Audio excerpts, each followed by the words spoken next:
All right, here we go. We got Elvis Andrus. Elvis, what's up, baby? How you doing, Josiah? I'm doing great, man. Hey, thanks for. I know you big time, bro, but thanks for finally coming in here. You know what I'm saying?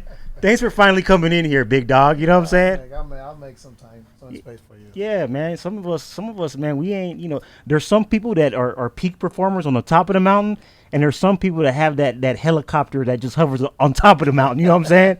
That's you, bro. You know what I mean? Nah, real good. Yeah, man. Hey, man. So, hey, thanks for coming through today. I think a lot of times I'm excited to have you, man. So, welcome. Thank you. We call this. I think what you think about the name, the Lion's Den, man? I like it. Yeah, I like it. I love the Lions. yeah, man. Lions, baby. They're the most. You gotta be a lion, man. Yeah, you got to. Hey, you either the lion or you the eated. Yeah. You know what I'm saying? The hunted. You know what I'm You don't saying? want to be on the other side. You know what I'm saying? So today, I think a lot of times, people when they look at psychology, right? When you hear the word psychology, it has a negative connotation, and it's in essence, you know what I'm saying? It's what people do in certain situations. You know what I'm saying? Like, why does this performer behave in such manner in certain situations? So today, you have a very interesting, background story, just life story in general, not only in baseball but in life. You know what I mean? And what I wanted to do is I wanted to highlight like what Elvis Andrus has done in certain situations. You know what I'm saying? And I think that it's going to help people. I think it's going to add some context. You know what I'm saying? As far as like, people understanding you and just give us a different view, man. Of how you think. Your thought processes and stuff like that. Is that cool? Yeah. All right, man. So before we begin, I got something for you. Here we go. Let's go, baby. We in session. All right, man. That was okay. That was okay. You know what I'm saying? I don't want to break it. Yeah, man. That was okay, man. I don't know. I think we can do better. You're gonna get another chance when we done. No. Not right now. When we done. When we done. You know what I'm saying? So, hey, real quick, man. Who's been the most influential person or influential people in your life, man? Coming up. I mean, we're talking about baseball wise, career wise. Anybody. Family. Anybody. I mean, the biggest one will be my mom, for sure. My brothers, but let's go a little deeper. Influential in my life, not only in baseball life. Adrian Beltre. I think Adrian. I played with him 8 years, and kind of see, have a lot of similarities. He came to the big league young. I came to the big league at a young age. He's from Dominican, I'm from Venezuela, so different cultures. Real quick, which one's better, man? Dominican or Venezuela? Venezuela? All the way.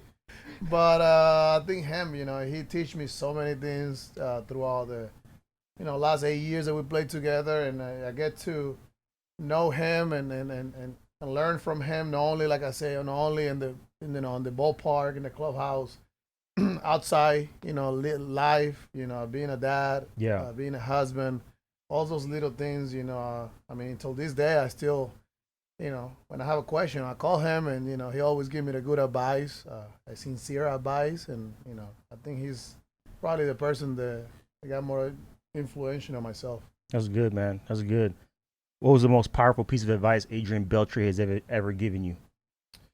Well, I think it was a couple years ago, probably like 4 or 5 years ago. I was kind of a little bit struggling during the year, and I mean, he's been in both sides. He's been where he has amazing years, MVP type of years, and he has some, down years. So I think as a baseball player, you're always looking for that person that kind of has been in both worlds, in the hype and in the lowest. And I asked him, I was really low myself, kind of like a little frustrated on myself. Everything that I trying to do didn't work. I mean, I was putting the work, but it just, I wasn't getting results. And I remember he taught me this. He say, I think sometimes as a human being, we get caught up so much of the complaining, and we stop enjoying what we're going through. I mean, he told me this word. He said, we're pretty much living. We're in a living dream right now. We're living the dream right now. Like, you're a healthy guy, you're a healthy person, family's healthy, you're a young guy playing the big leagues. Mm-hmm. Like, how many guys will love to do that for one day?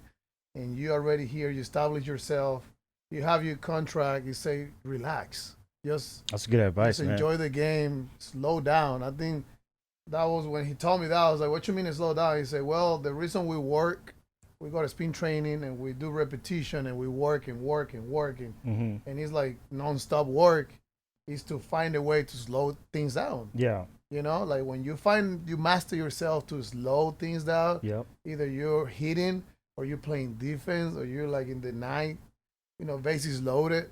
If you learn how to slow the game down, Yes. you're always going to be good. Regardless if you don't get the results, you're always going to pay out good. So I was like, when he told me that, I was like, I didn't get it at the moment. Mm-hmm. But he was just like, just enjoy the game, man. Just keep working hard. It's going to pay out. It might don't pay out this year. Just keep working. He will pay out. So I think a year later, we're playing. And that year I struggling early in the year. A little bit, fight a little bit with my manager at that moment. And I was like, and he just keep telling me, slow the game down, man. Enjoy, have fun.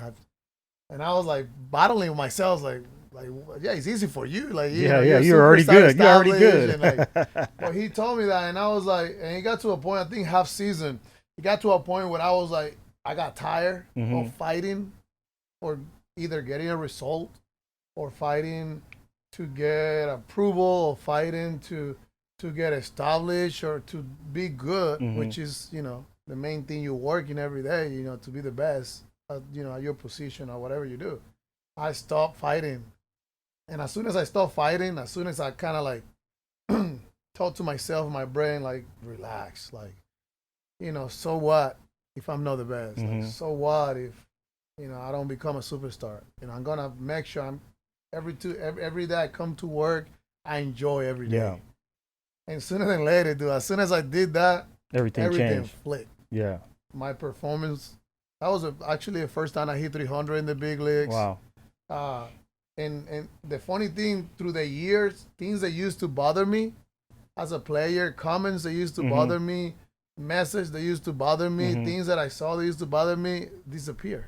That's awesome, man. So I think that because you weren't focused on those things anymore. Yes, I was focused on being positive to myself, on trying to slow things down. And when you slow things down, one thing that you teach me, you're breathing. Yeah, man. I learned how to breathe. I stopped being, it's like, you swimming and you see the guy next to you, like, chill, and he's like floating, and you're like,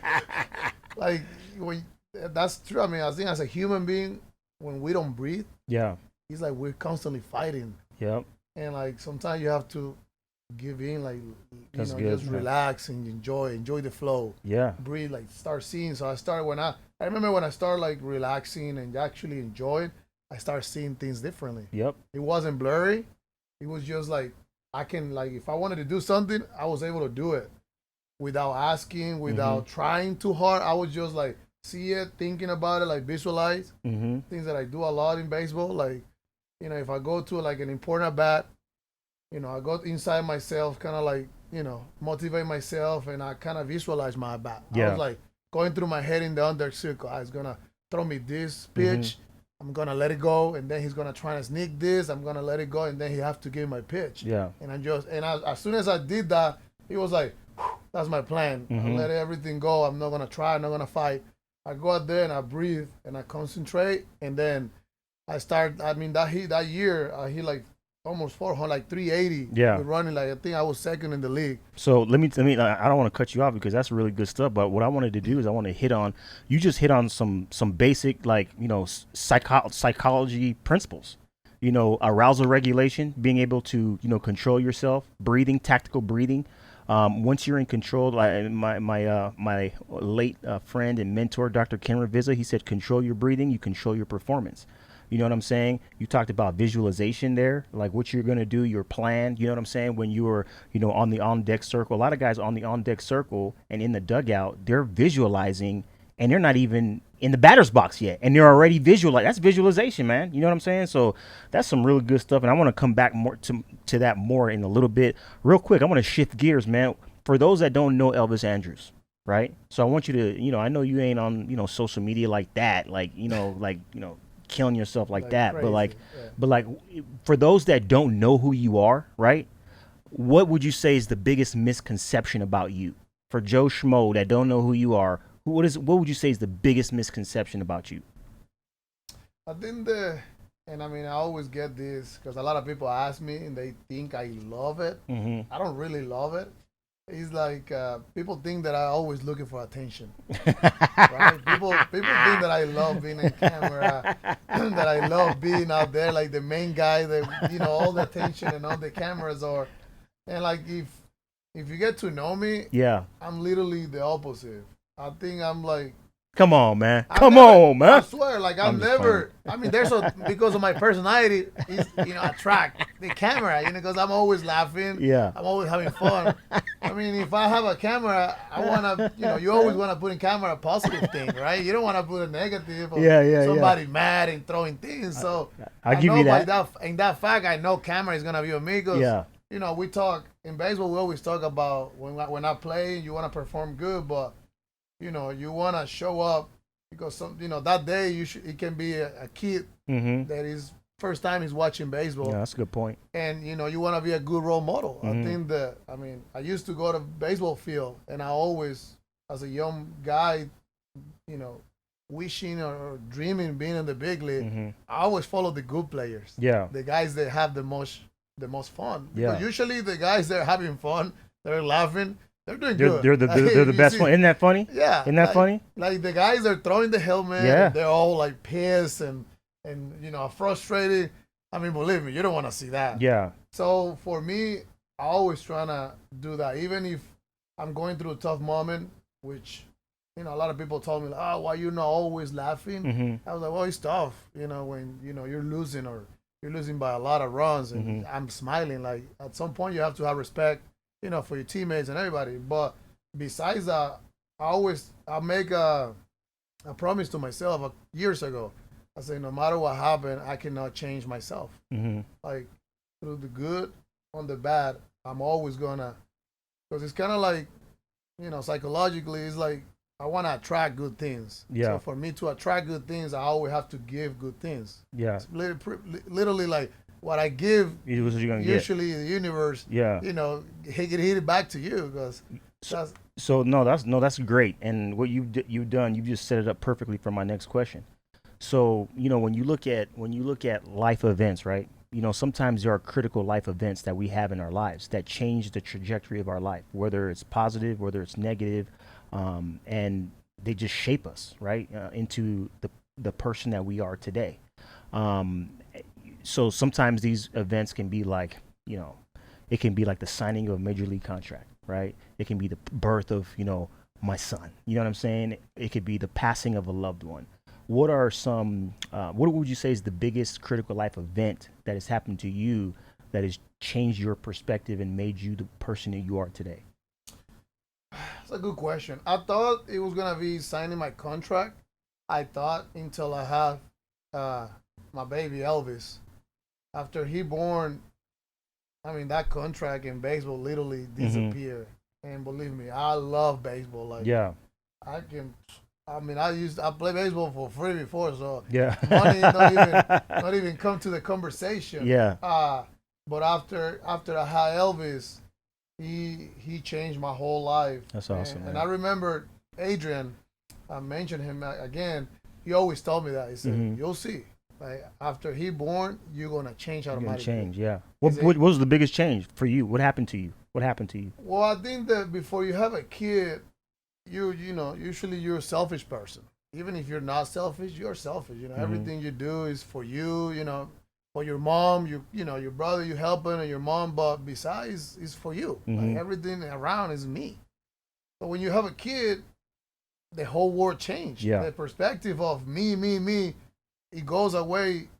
Even if I don't want to, because I fight. I was like, no, I gotta like put myself. Like my kid is always gonna be my kid, but I cannot. I cannot kind of like disappear. I have to, Yeah. maintain my standards. But I thought it was gonna happen. He's like, I mean, you're always gonna care about yourself. You're gonna train. You're gonna do this. But your key just changed everything. So what happened to me was, one thing that Adrian told me is that as soon as he's born, you'll be a better baseball player. And at that moment, I was like, I don't get it. I said, what are you talking about? I said, yeah, because when your boy is growing, you want to be the best role model you can be.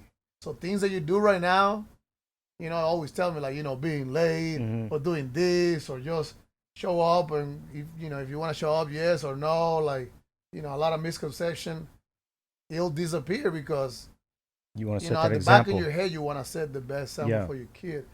And That's at that good, moment, man. I was like, nah, like, I'll never change. Like, I'm always going to be myself. And as soon as he born, man, I was everything changed, man. wow. That's crazy. And he changed for good. So. That's good. And you have a daughter now. So, daughter, man, daughters make your heart bigger, man. Yeah. You know what I mean? They make you more patient. Sensitive, too. I'm not a sensitive person. Oh, you just wait, bro. You just wait, man. That's what my wife always. I'm so glad we have a daughter so you can be sensitive. Just watch, bro. Just watch. We'll see. Yeah, man. She's going to make you cry. And just watch, man. Hey, see or no? Are you a perfectionist? No. I don't think so. Okay. What is the biggest thing that you would say that attacks your confidence? Is it words from other people? Is it self-doubt? Is it the game as far as umpires, environment? What is the biggest thing that you have found that, attacks your confidence if you're being transparent? Wow. I will say kind of like self-talking. So negative self-talk? Yeah. Okay. That's a big one, man. That's a big, because usually, like I always say, I never get beat.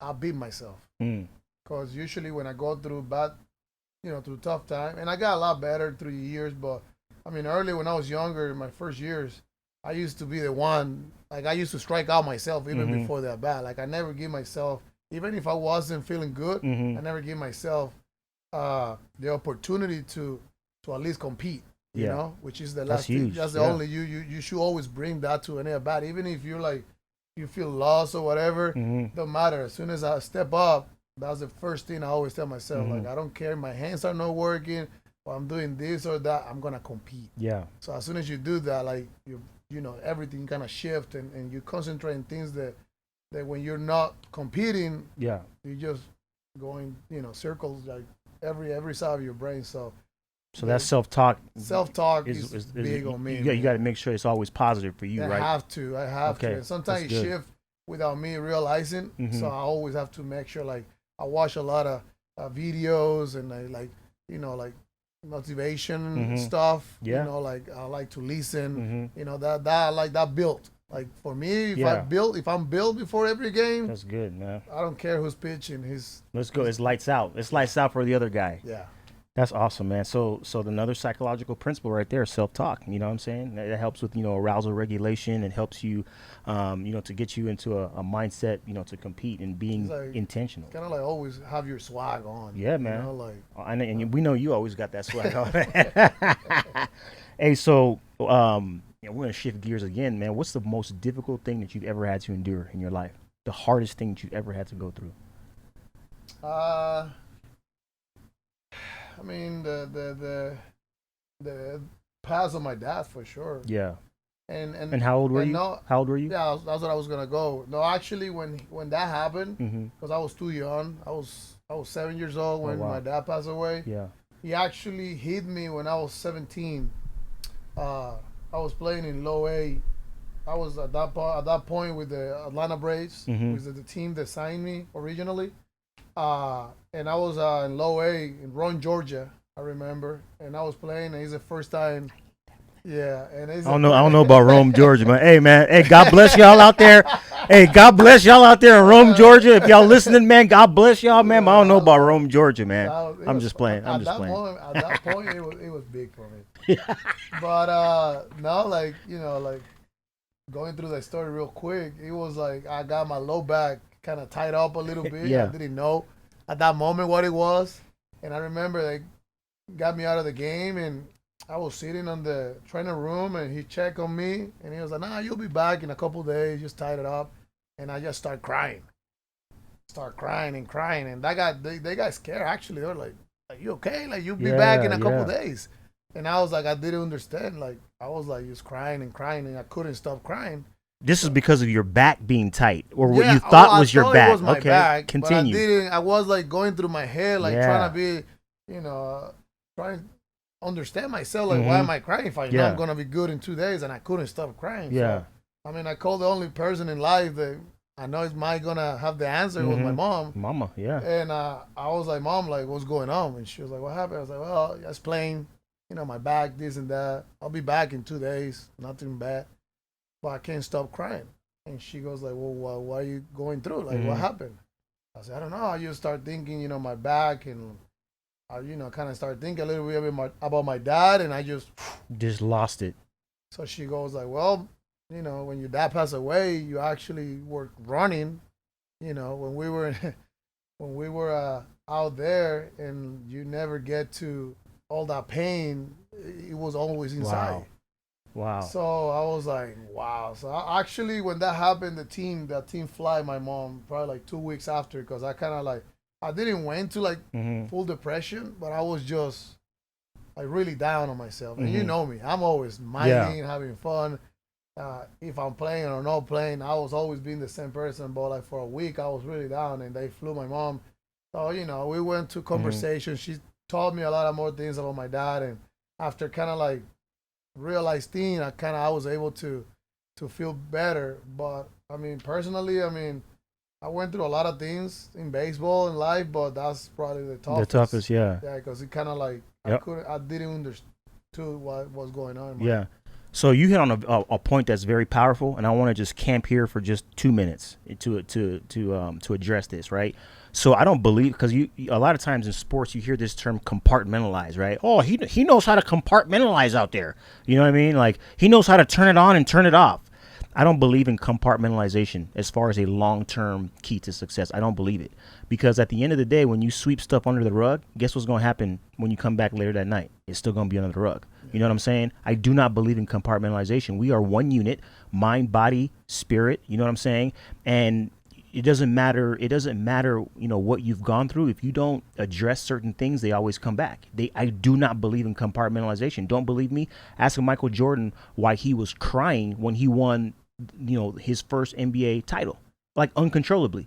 You don't believe me? Ask Michael Phelps, why he turned to different things, you know what I'm saying, when he was suffering from depression, anxiety, all these different thoughts, right? When he won 20-something gold medals. Don't believe me? Ask Deion Sanders why he wanted to drive his car off of a cliff after winning a Super Bowl.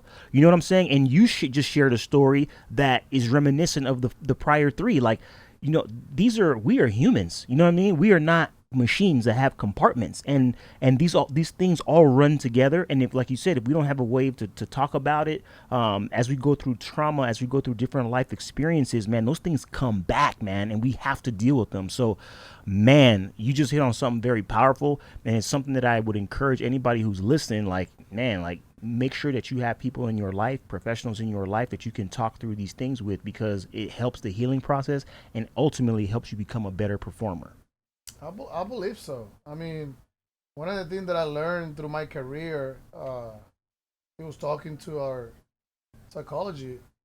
You know DK, him, yeah, well, DK, DK, right? he was here prior, yeah. Yeah, he was Yep. here prior. You and I talked to him for like 2 years. He Mhm. helped me with so many things, and I mean that's something that I always tell the guys, because I say this in spring training. I say, we always hear about, and not only in baseball, every sport, you say it's 80% mental, Mhm. 20% physically. But we train ourselves in the off season, and when you go through, spring training or football camp, basically everything is physically, physically, physically. And I mean, if you hear what everybody say, that's only the 20% of being good, which is 100. Where is the 80%? Exactly. So I think if that's the problem right now. Like everybody's so caught up on the physically. I have to be stronger. I have to be this, which you will. If you like any sport, if you have passion for something, it's gonna happen. Like you're gonna get yourself strong. But the mental side is gonna keep you from playing 1 to 5 years to play 20, 25 years. Great I think point. that the mental side, understand yourself, Yep. is the biggest thing. I mean, I have so many teammates that it's like when you don't know yourself, it's like you can drown in a piece of cup, full of water, right? And when you understand yourself, you Yeah. can be in a freaking ocean, Ocean, yeah. and you'll be relaxed. And Yeah. you can. That's a just, great analogy. So I think that I mentioned that to you early this year, and I said that in the meeting. We have to get better. I mean, even personally, I think I can be better mentally preparing ourselves, like because it's like you're gonna when you go to work, you always prepare on this and that. But you don't prepare like what happened if somebody die next to you, or like if you break an arm. Mentally, I think if you anticipate those events, when that happens, you will know how to react. You know what to do. Yeah. So I think especially now, the game is getting so young. Yeah.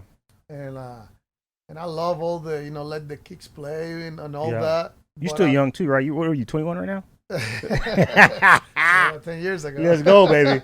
Let's go. But we have to, man. We have to psychologically. I mean, it will make you the superstar you want to be. I mean, that's talent, good, man. Talent is gonna get you here. Mm-hmm. Your brain, the way you can handle yourself, the way you can learn about yourself, is gonna get you to the next level for sure. That's good, man. Real quick, what is the one thing that you would say pisses you off the most, man? The one thing that you just, man, I can't stand that. I can't stand when I see that. I can't stand when I hear that. When I feel that. What's the thing that pisses you off the most, man? When people are afraid. When people are afraid? Yeah. Ooh. Of all the people I've ever asked this question to, I've never heard that response. So I'd love for you to just open that up a little bit. I hate being next to people that are afraid. I hate seeing people afraid. No tenga miedo, no joda. Yeah. and I hate to hurt things that make people afraid. So you hate being next to people who are afraid. Yes. And then you hate to hear things that make you afraid. Like in baseball, let's say. Give me an example, yeah. Yeah, like let's say we're facing Verlander. Yeah. Today. Pretty good pitcher, man. Yeah, pretty good, right? And we go in a meeting. Last thing I want to hear somebody say, "Oh, well, Verlander is so nasty. Throw a hole with his slider." Like, you're literally making me like shrinking myself. I got you. So spreading fear. Yeah. You don't like that. Well, that's making people afraid. I mean, at some point, it's not like you're like afraid of facing him, but deep inside, you're like taking. Yeah, you don't like that. I hate that. Like, which makes sense because you're a guy that loves the motivation. You love the self-talk to build yourself up. So the thing that pisses you off is the complete opposite of that. Yeah, well, I mean, if I'm gonna fight, let's say I'm fighting Tyson. Yeah. Last thing I want to see is like, whoa, yeah, he got 150 knockouts the first 5 seconds. So I'm running the first 5 seconds. I don't want to be knocked out. You gonna be 151 player. Yeah. So for me, it's like for me, baseball is going to war. Yeah. I'm kind of like a little old school with that. Like when I go play, I'm going to war. I want the best 9 guys, like the best 8 guys next to me, because I'm going to war. I don't want a weak guy, which I know they're gonna go through there and we're gonna lose the battle. I want 9 or 8 more warriors like me. So what happens, man, if you got somebody who's afraid, man, who's just like, man, I don't know, man, like he's a good player, but he's afraid. What are you gonna do, in that situation? I'll talk to you. All right, man. You help me. You help me change. Because it's only the mind. Yeah. It doesn't mean that he's a bad player. Yeah. Or he won't be a superstar. He just at that moment in his career. Yeah. He doesn't trust or like. All right. So you have a solution. There's a solution. Yeah. In your mind. There's always a solution for everything. I'm not saying if we were like in the military, I'll say, well, get a new one. Let's get somebody else. I'm not gonna go to Hey, work. man, you ruthless, bro. Well, Come on, man. I mean, at the end, it's about for me.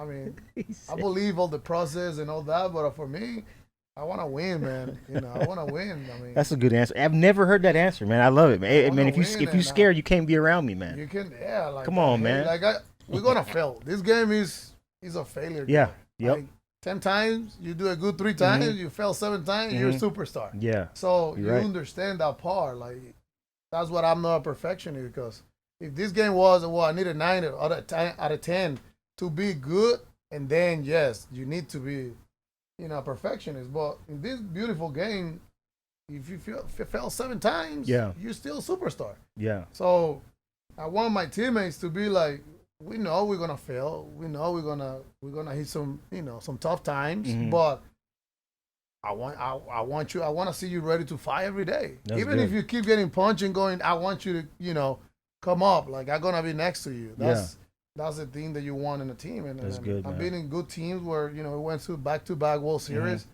and that's what you see. Like you always say, it's a bunch of lies, a bunch of dogs. Yeah, man. Like, Let's go. You talk bad about my team, my brother. Mm-hmm. Well, I'm killing you. Yeah. Because you're talking about my brother. It's not like Yeah. a friend or somebody. Young kids. He's not literally going to kill you, but it's Yeah. a figure of speech. Young kids. You know what I'm saying? But it's, Oh. I mean, that's the three things I hate. That's like, good, being man. afraid. Because I went through that. I was afraid a little bit at the beginning, and I was glad and so blessed that I had teammates that kind of like grabbed my hand and took me to the Said, darkness. Let's go. Took me to the dark. And Yeah. like, just, you see, nothing Yeah. happened. Nothing's going to happen. That's good, man. Something move, hit him. Yeah. That's it. Let's That's go. life. Like, it's going to happen. See it, hit it. So for me, like, it was like, I opened my eyes a lot. And I was able to like shift gear where I was only thinking of like, like I'm going to war tonight. Like I'm killing for my brothers. I'm fighting with my brothers. Mm-hmm. And we have a goal, which Yeah. is winning. Let's find a way. If I have to sacrifice myself, I'll do it. Yeah. Because I have love and I know everybody will do it for me. Everybody has your back. So that's the good, main. man. I mean, we're a team. Yeah. So that's what it means. That's good insight, man. This is my last question, man. I'll get you out of here on this. Once again, man, thank you again. Elvis Andrus here with us, sharing some insight. This is good stuff. You're going to have one more chance to gong that, you know what I'm saying? So make sure you come I'm gonna correct. end up in the other side. Yeah. Make sure you come correct, man. So this is the last question, man. So when you look at, your life, you look at everything that you have in stake, you know what I'm saying, or at stake. You got a 10-year career, beautiful family. Man, you've been blessed, beyond measure. What would you say is your biggest fear, man? My biggest fear will be retiring. I don't know when it's gonna happen without a World Series ring. That's the biggest fear. That's something that Professionally. I actually have nightmares of that. Like Yeah. Waking up like after I retire Yeah. without winning a World Series. Wow. That's for me will be. I mean, in my head. Why does that scare you? Because I feel I'm a winner. I think that a lot of people misconcept a lot that word. Mm-hmm. Winner. You need to like win every year. The Mhm. World Series to be a winner. The way I see it, winner never give up. Mm-hmm. Winners always, like I said earlier, get up when they get punched. Mm-hmm. And to win a World Series, something that I learned being twice there and almost won the second one. Mm-hmm. I won a strikeout twice, literally. Winners always they do whatever it takes to win. Yeah. And I mean the best example for me, I mean he played for us for a little bit. Carlos Beltran. Yeah. Oh yeah. Yeah. He won. Amazing career, future Hall of Fame, hopefully. And the year that he played the last, probably have the last amazing year. Yeah. He won the championship, and he said, "Now I can retire." That's awesome, man. As a winner. So for me, I wanna taste the champagne winning the World Series. Mm-hmm. I taste champagne going to postseason, going to the next round, going to the World Series. I want to taste the champagne. Mm-hmm. With the championship. And that'd be a great cap to your career, man. Yes, I think that's. I mean, if it's more than once, let's go. Thank you. Yeah, I won't get mad, but winning that, because that will be like, everything I did since I was 3 years old. Yeah. Everything my family did was worth it. Yeah. So that's awesome, man. That's what keep moving me, and I know it's gonna be some tough years. Mm-hmm. It's a long war. Yeah. You know when I win all the battles, but I just want to be able to, even if I lose this battle, knowing that I'm gonna get my group. I'm gonna get little by little. I'm getting my brothers. I'm getting the right ones, and I know whenever I get the right ones and everything is shape and everything is good, That's gonna be a special one. That's good, man. Well, Elvis, man, thank you again, man, for coming. These were some really great insights. You know what I'm saying? And I think it helped me to understand you even better. You know what I'm saying? Like just as far as like how you go through certain things, and I mean you're using performance psychology, tactical skills, mental skills in what you do. And hey, man, one thing I did learn too is if you're scared, man, you can't play with Elvis, huh? Unless he's your first year. He's gonna let you. He's gonna let you know something, man. Well, hey, man, hey, do the honors, man. Let's see if you get it. Let's see if you get it right on this one.